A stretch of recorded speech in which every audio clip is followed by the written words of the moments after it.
All right, so now that we've set up all of our cameras and positioned them using the Azure Connect viewer, we can now go to Calibrate. So I've opened Depthkit and I'm going to create a new project. And I will name my project, I like naming my project after the date. So I'll say Holoporter project, or Holoporter, let's say 0411. Select that folder. Now let Depthkit load. And when it's done loading, we can go over to the multi-camera tab. First thing to confirm here is that all 5 sensors are connected, which it looks like I have. The sensor connected is 5, and I can see that all 5 sensors are present. That's great. Next, I want to set up my stream configurations to be the best for calibrating. So in order to do that, I'm going to set them all to 720p, and because I'm calibrating with this very close proximity setup, the best is the wide mode, and during calibrating, I get the best quality if it's set to 1024 by 1024 because it provides the most depth pixels. Now, I can apply this to all sensors, and now they're all set up for calibrating. So now I can see my uncalibrated points, and I'll keep the screen recording going, and I also cut in a video of the, from another perspective so that you can see the calibration process sped up. So here we go.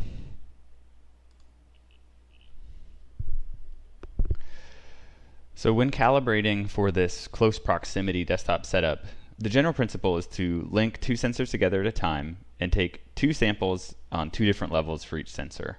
So I use a box to get a little bit of height for my samples, and I take one up close and one back further. And I usually leave the sampling for about 10 seconds. So this is the first 2, and then I'm going to speed it up from here so you can see how I do the rest of the samples. The whole process takes about 5 minutes. A few things to keep in mind while you're calibrating. You want to make sure that the marker is always completely still while you're capturing samples, and try to split the difference in angle between the 2 sensors so that it's equally balanced. And another thing to keep in mind is don't forget to capture a floor sample right at the end, which you can see me doing here. So now that we have the calibration samples all taken, I want to walk through some of the filtering so we can get it just perfect. So what's important to notice is, when I'm sitting where I am streaming, that all the calibration samples are really kind of right where I am. And now let's look at a few things that can determine the quality of the calibration. First, I like to use a single finger extended to test calibration quality throughout space. You'll notice that as I move my finger, there's never a situation where one of the views or perspectives is significantly misaligned from the others.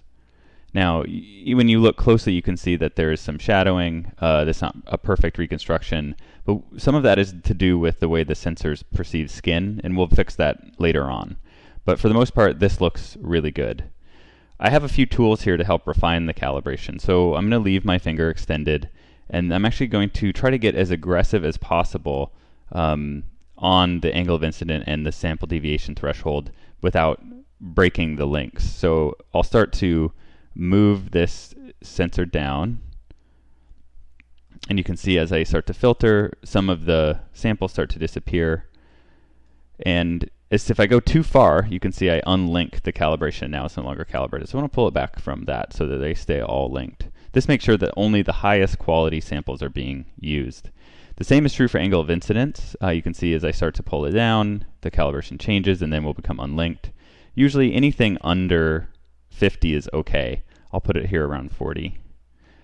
And now you can see it's very hard to see the difference, but by doing those 2 steps of more aggressively filtering the angle of incidence and the sample deviation threshold, we're going to end up with a better calibration. All right, looks good. Let's stop calibrating and get on to streaming. Okay, so now I'm going to start configuring for streaming. So the first thing I want to do is I want to move this back from on the first sensor. I want to change the stream configuration to be back to 512 by 512 wide average. This is the best for close proximity streaming. I'm also going to turn off auto exposure and turn off auto white balance. And I'll turn on my ring light here too. So I've set on my halo light, I have set the color temperature. So I can automatically set that so I can match that setting in Depthkit. So I'll turn my shutter speed to 1/30. I'll put my gain at about 100. You know, this is obviously to taste. We can tweak this. And then I'll set the color temperature. I have it turned all the way to 5600, so I'll get that pretty close Kelvin.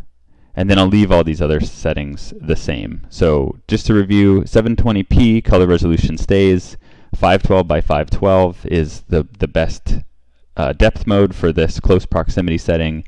And then 1/30 shutter speed, as well as a gain of about 100. And importantly, the color temperature set to 5600. So then I'll go ahead and apply all settings to all sensors. And then I will start streaming.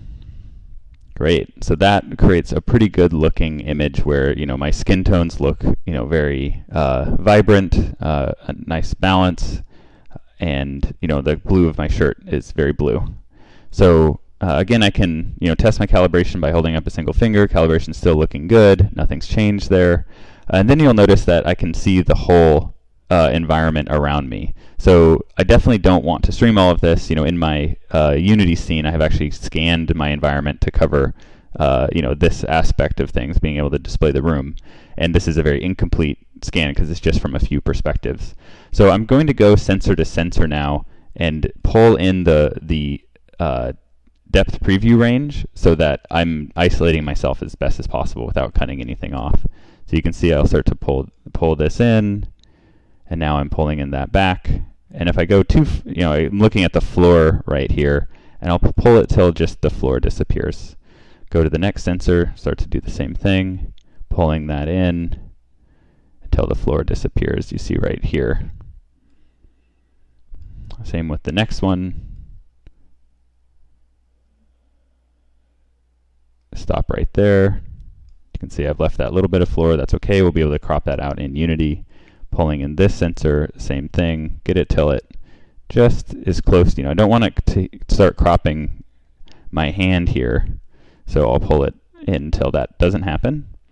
It's okay if there's still some little bits of noise. We can get rid of that in Unity. Same for this final sensor, pulling that in until it's cropped just close to me. All right, this looks great. You can still see there, you know, there are some little sensors floating around. You still see the halo light. We'll be able to clean those up in Unity, but this looks really good. Now, so I'm ready to stop streaming and turn on live streaming. So here we go. So I'll stop streaming, go to Edit Preferences, and enable Record Context Live Stream, and I'll hit Save.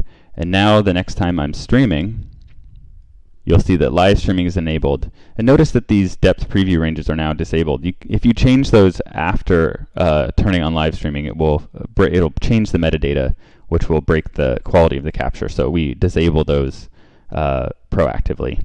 So this is all. Depthkit is ready. It's streaming, and now it's time to get into Unity. Let's see you over there.